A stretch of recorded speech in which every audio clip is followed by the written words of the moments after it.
I read a book called Indians of the Americas, and I, after reading the book, realized that I knew nothing about the American Indian, and that everything that we are taught about the American Indian is wrong. It's inaccurate.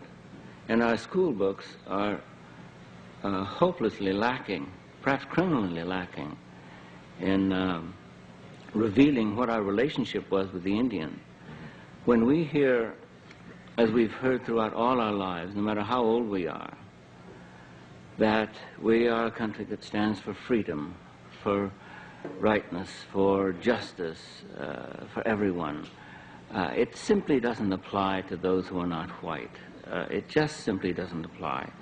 And we were the most rapacious, aggressive, destructive, torturing, monstrous people who swept from one coast to the other, murdering and causing mayhem among the Indians. There's one Indian in the...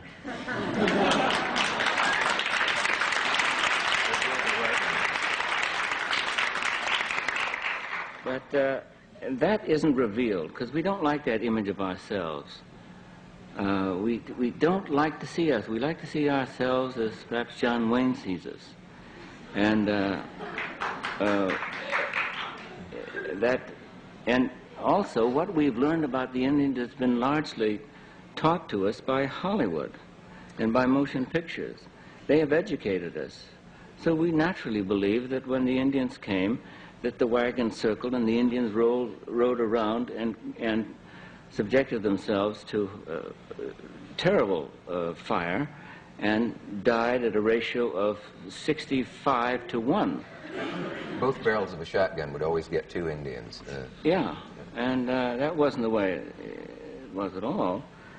But anyway, Indians have been tragically misrepresented in films and in our history books, in our attitudes, in our reporting. And so we must set about to re-educate ourselves. Who are you looking at? You. Oh. Oh, no, there's a message coming. But Oh, okay. Huh? One thing I wanted to get into on that, too, was the subject of not only how the Indians treated on the screen, but off the screen. I know a guy who was in it. Let me tell you another thing. At a time when we say, especially, that we are going to keep our treaties, and that we do keep our word, and that we, above all people, do keep our word, I think it's important to mention that there have been nearly 400 treaties written by the United States in good faith with the Indians, and every single one of them was abrogated. Means broken or changed or altered. No, yeah, no,